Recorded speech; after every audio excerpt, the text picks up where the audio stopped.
Hi, everybody. My name is Neftali Serrano. I'm the Chief Executive Officer here at the Collaborative Family Healthcare Association.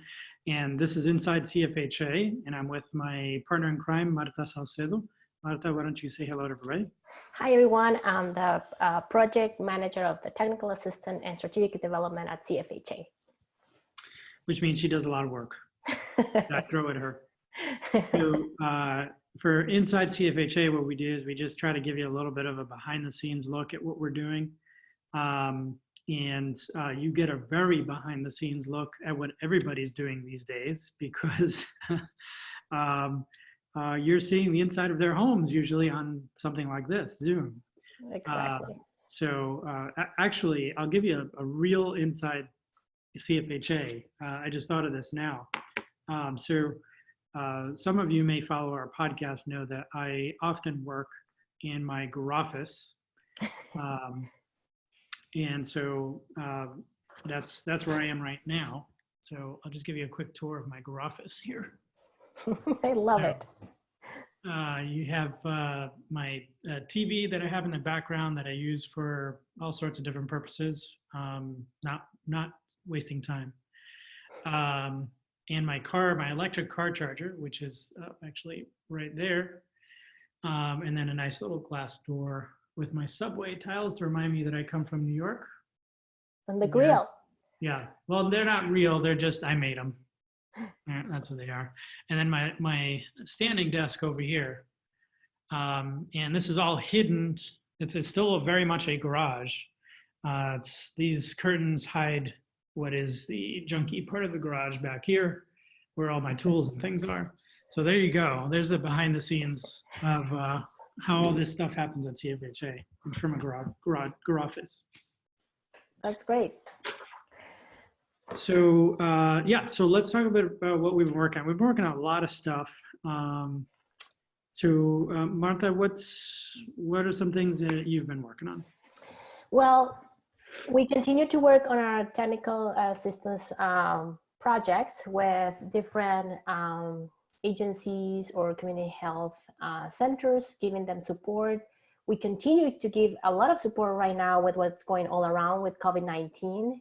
A lot of our clients, they have been working on a crisis mode, and we continue to support them through these issues that they're going around. We're kind of taking some different routes of what we're doing with them right now, but we're definitely there to support them via phone or Zoom meetings, and just guiding them through these hard times that everybody's going through.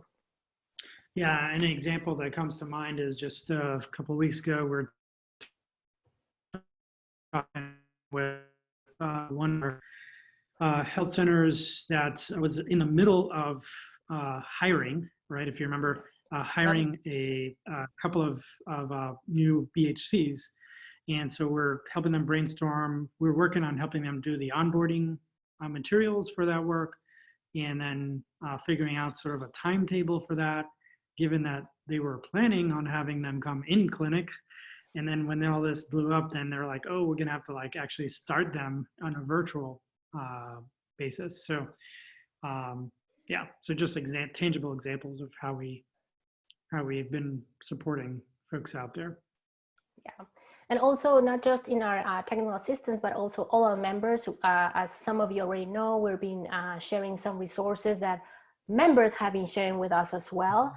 But so they can find one place to find everything, and that's in the technical assistance webpage, but also in our integrated care news page, where they can find everything weekly, as this is changing every day, and we're getting different resources. And I also want to express my gratitude to all our members that have been giving wonderful, wonderful resources for all of us to share nationwide. So thank you to all the members for being a family, in these hard moments. Yeah, I mean, that's what CFHA is about, is our community. And so a large part of our work as staff has been to bring the community together and to organize a community to effectively help each other. So I can't emphasize what you just said, Martha. That's exactly what has been so gratifying to see over the last few weeks. Has been boy, the amount of information and energy that people have put to sharing with each other, whether it's information on getting started with telehealth, or whether it's information on supporting healthcare professionals with self-care, trying to figure out what people are doing in different parts of the country with payment. All this stuff has been fantastic. And we have collated, as Martha said, integratedcarenews.com has a blog each week that has a picture of COVID-19 on it, and it has a summary of everything we've talked about, or the community has talked about. And then Martha has been hard at work collating all the links and documents that members have shared. And those are on our technical assistance website, which is integratedcareconsultation.com. And if you go to the resources page, it's pretty easy to find on the website tab. You can filter for COVID-19 resources, and it's really well organized there for you to sift through different categories of support. So, and one of the things I want to highlight, it's also to make sure and let our members to take care of yourselves. I think we all are working in a crisis mode, and a lot of the times we forget to take care of ourselves. And that reminds me of the analogy of getting the oxygen when you are flying in a plane, in which they always recommend you to first you put your oxygen mask and then put it to your kid. But when you're in this crisis mode and going through what is going on, we can very easily forget about taking care of ourselves and putting that oxygen mask to us first. So just remind everyone who is struggling and working so hard in their clinics or even at home to take care of yourself. At the end of your day, always think about how you're going to take care of yourself for the next day as things continue to evolve and change. So please do that for yourself or for all the people that we're caring. Yeah, that's a fantastic piece of advice we all need to follow these days. It is pretty exhausting how the daily stress of all this kind of builds on each of us. So yeah.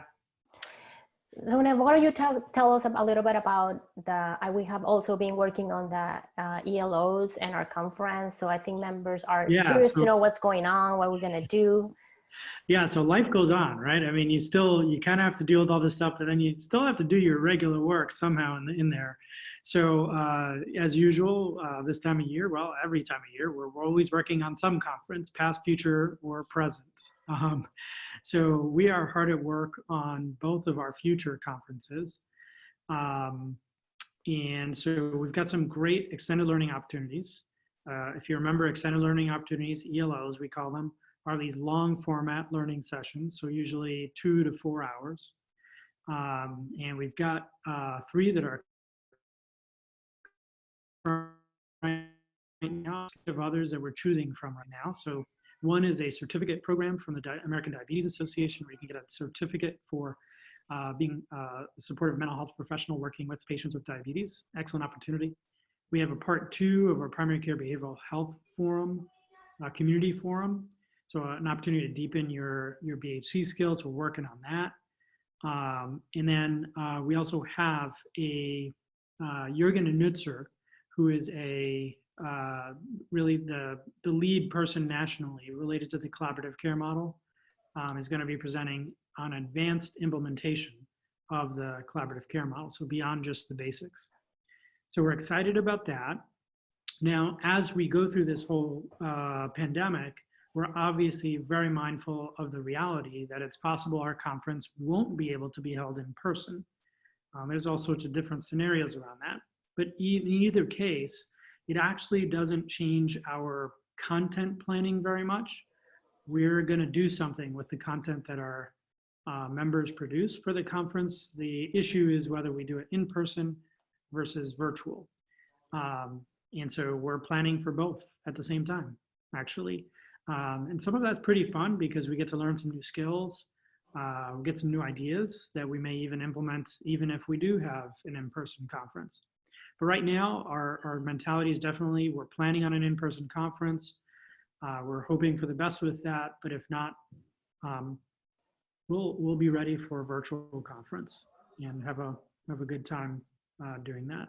So we are hard at work doing all those sorts of things. Yeah. And we already received our role proposals, and so we're definitely excited to start, getting into more deep with all those. That's right. That's right. Yeah. So the other thing that I wanted to talk about real quick that I'd forgotten about is we had a we don't have a name for it, which is why I'm struggling with the name right now. But we had a group called the diversity sort of work group. We may just call it like a diversity and cultural humility work group, or something along those lines. So several folks within CFHA have expressed interest in giving more attention to issues of diversity, cultural humility, and health equity. And so we've started a nugget of people to come together around that. And we're excited about where that takes us over the long term to both create space within CFHA for talking about these sort of important topics. For example, just before this recording, we had a meeting of the SLIP group, right, that talked about important considerations with working with Latino patients. Right, that's one example of things. But we're excited about creating that space, and then also really championing members of our community that come from diverse backgrounds, and just being a more inclusive and representative organization of the patients that we serve. So I just thought it'd be helpful for people to know that that's important, and certainly reach out to us if you're interested in being part of that group. Sounds great. All right. Well, I think that's it for us, right? Well, that's for not now. everything we're working on, but yeah, that's all for now. Thank you for checking in for Inside CFHA. For Marta Saucedo, I'm Neftali Serrano. Check in with us next time. Be safe, everyone. Bye.